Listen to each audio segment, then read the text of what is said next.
In this problem, there is a dependent source, which you see right here. And this means that it's 9 times the voltage here of Vx.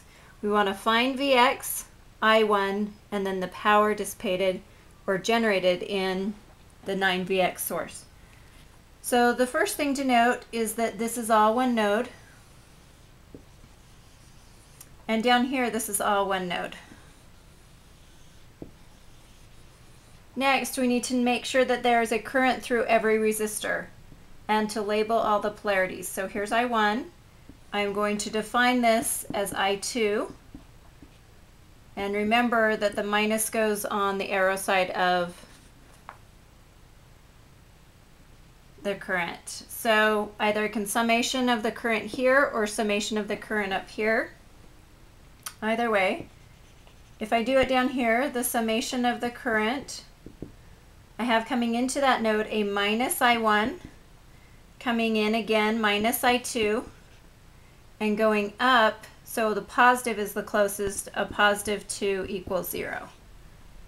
I can then solve this for either I1 or I2. I'm going to arbitrarily choose I2, and choosing I2, I move I2 to the other side and I get 2 minus I1. So from the current equation I get I2 is equal to 2 minus I1. Now the next thing is to take a voltage loop. I want to make sure I do not take a voltage loop across a current source. So I'm going to take a voltage loop that is going to go around here. So I go up, up, and then I'm going to come down. And I'm going to go through the element and take the second sign of that element. This is positive to negative. So going through it, I have a positive. Going this direction, I have a negative. Going here, I have a negative. And here, I have a negative. So this will be the voltage across this resistor is I times R, which is going to be a plus I1 times 10. I times R is the voltage across this resistor, minus 10 minus I2 times 1 ohm. Again, it's the current through the resistor times the resistor, and then a minus 9Vx. Now I have I2, I1, and now I have another value of Vx. So I need to make sure to write an equation for Vx in terms of either I1 or I2. I note that it's the voltage across this resistor. My signs of my current and my voltage are the same, so I have that Vx is equal to a positive I2 times 1. If these signs were opposite, I would need to have a negative I2 times 1. I can plug this in here now, and then I can simplify it and combine the I2 terms. So I get I1 of 10 minus 10 minus I2 times 1, and then minus 9 times I2 times 1. So this can combine into a minus 10 I2.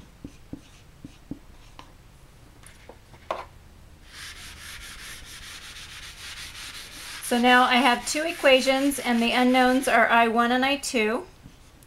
I know that Vx was equal to I2 times 1. And my other equation was the minus 10I2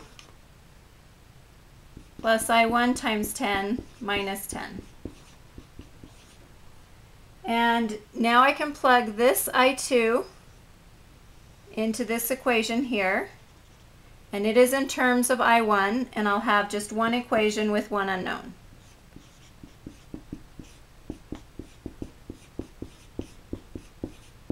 So I can combine the I1s. I get a minus 10I1, and a minus times a minus is a plus 10I1 plus I1 times 10, so I get 20I1, and that's a positive. And then a minus 10 and a minus 20, I can take those over to the other side to get a plus 30. I divide by 20, and my I2 then is equal to 30 over 20. So I2 is equal to 30 over 20. And that's amps. Now I can plug that back in, or I1s, excuse me, this is I1. These are all I1s, so I1 is equal to 30 over 20, and I can plug that back in here and get 2 minus 30 over 20 for I2, and that will give me an I2 that is equal to 1/2 amps.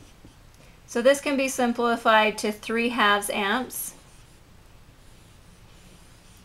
And my Vx is going to be I2, which is 1/2 times 1, so 1/2 volt. Now I want to find the power in the 9Vx source, so the power is going to be I times V, and I will be the current going through it, in this case I2, and the voltage is going to be 9Vx.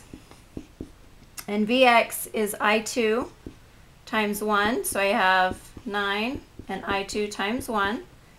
So I plug in I2, which is 1/2 times 9 times 1/2, so I get 9/4 watts. And I check my signs. I have going in here, the current going in is positive and negative, so they're the same. So this is indeed a positive quantity. And that means that it is absorbing or consuming the power.